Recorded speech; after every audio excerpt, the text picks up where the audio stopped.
Tak terima gagal lolos, India desak ALC hukum Timnas Indonesia U17 dan Australia. Timnas U17 banjir tudingan, Thailand pasang badan. Fakta keberhasilan Timnas Indonesia U17 lolos ke Piala Asia U17 2025. Makin gacor, Ragnar kirim ancaman ke rival Asia. Simak informasi selengkapnya sebagai berikut.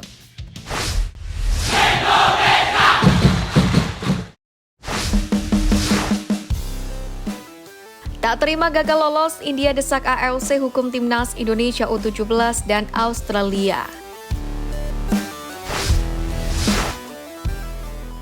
Garuda Muda baru saja memastikan diri lolos ke Piala Asia U17 setelah menahan imbang Australia dengan skor 0-0 di Stadion Abdullah Al Khalifa, Al Sabah, Kuwait.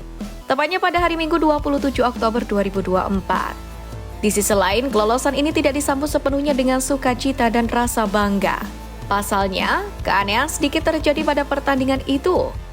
Tepatnya saat pertandingan memasuki menit ke-60, baik Indonesia maupun Australia dinilai tidak memiliki gairah menekan dan mencetak gol. Hingga laga berkesudahan 0-0. Hasil ini pun membuat Timnas India gagal lolos ke panggung utama lantaran hanya duduk di peringkat kelima run-up terbaik dengan koleksi 3 poin. Sedangkan Indonesia di posisi ketiga dengan 4 poin. Hal ini pun membuat masyarakat India ngamuk melihat Timnas Indonesia U17 dan Australia U17 ogah main menekan di 30 menit akhir pertandingan. Timnas India U17 seharusnya bisa menentukan nasib mereka sendiri daripada bergantung pada hasil lain. Tetapi lihat saja bagaimana Australia dan Indonesia bermain. Ini memalukan. Ungkap salah satu masyarakat India di media sosial X. Dalam cuitannya itu banyak masyarakat India lain yang juga sepaham. Mereka semua kesal sebab gara-gara hasil 0-0 itu, Timnas Indonesia U17 yang finish kedua di grup G, lolos ke Piala Asia U17 via runner-up terbaik. Nova Arianto selaku pelatih pun menyadari betul masih banyak yang perlu dibenahi dari skuadnya, dari segi mental, taktik, dan aspek yang lain.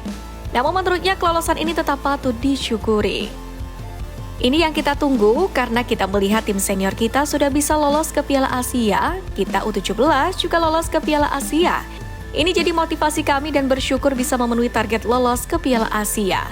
Banyak yang harus kita perbaiki tapi kita harus bangga ya, kita bisa lolos. Tambahnya.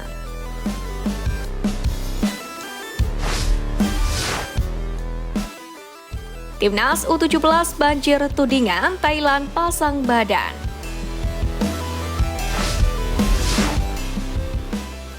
Usai melihat laga pamungkas grup G yang mempertemukan Timnas Indonesia dan Australia tanpa gairah di hampir separuh babak kedua, banyak warganet di media sosial khususnya dari negara-negara Asia lainnya yang menuding jika laga tersebut syarat akan pengaturan skor alias main sabun.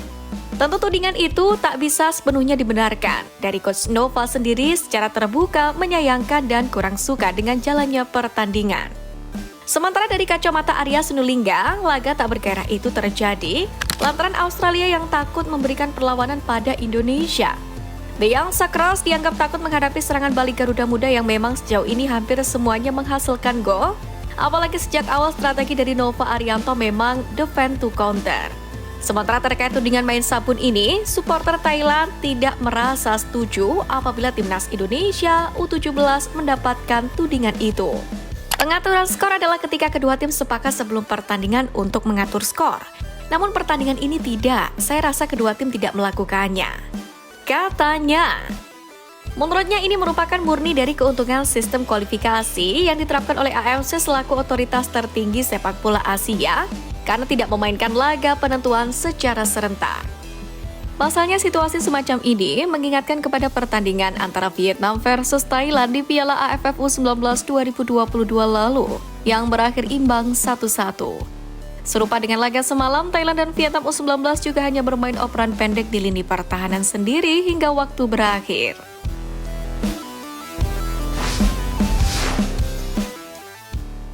Fakta keberhasilan Timnas Indonesia U17 lolos ke Piala Asia U17.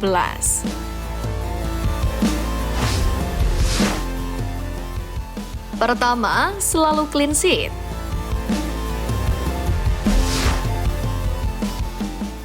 Meski lolos sebagai runner-up, timnas Indonesia U17 punya catatan pertahanan terbaik.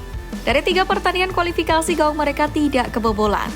3 kali clean sheet jadi bukti kukuhnya pertahanan tim. Sosok di bawah mister gawang Dava Al-Ghasemi banyak menuai pujian, karena dia selalu menjadi pilihan utama. Hanya saat melawan kepulauan Mariana Utara, dia tidak terlalu bekerja keras di lapangan. Namun saat melawan Kuwait dan Australia, dia harus jatuh bangun mempertahankan gawangnya. Selain kerja sang kiper, para pemain belakang juga layak untuk dipuji. Dikomandoi oleh Putu Panji dan Matthew Baker, mereka selalu bermain disiplin. Saat melawan Australia, beberapa kali pertahanan ini ditembus, tapi mereka melakukan cover kembali agar lawan tidak leluasa menyelesaikan peluang yang didapat. Main cerdik.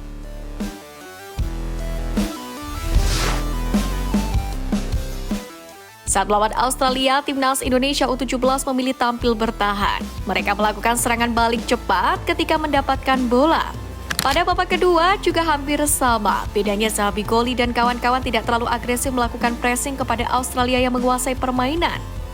Taktik cerdik untuk mengamankan hasil imbang karena 1 poin tambahan pun sudah cukup membawa mereka untuk ke Piala Asia U17.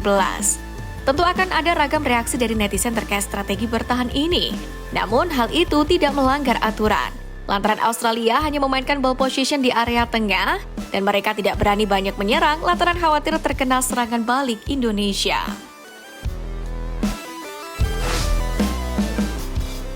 Ketiga, pertama kali main tanpa gol lawan Australia.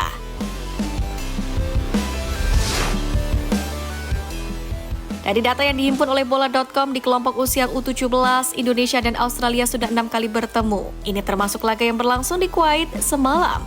Dari head to head, Australia memang masih unggul. Mereka menang 5 kali, sekali imbang dan 1 kali kalah. Pertandingan terakhir di Kuwait ini menjadi kali pertama yang berakhir tanpa gol, di mana sebelumnya selalu dihiasi dengan banyak gol seperti di Piala AFF U17 2008 silam.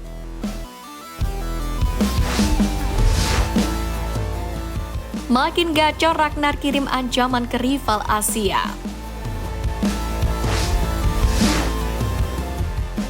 Striker timnas Indonesia Ragnar Oratmangun semakin memperlihatkan tren yang menawan menjelang laga melawan timnas Jepang pada lanjutan putaran ketiga kualifikasi Piala Dunia 2026 zona Asia.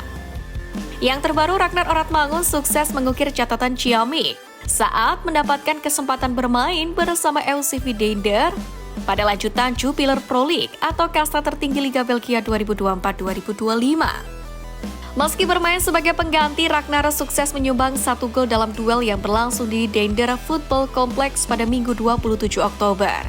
Namun memang 1 golnya itu gagal membawa tuan rumah menang.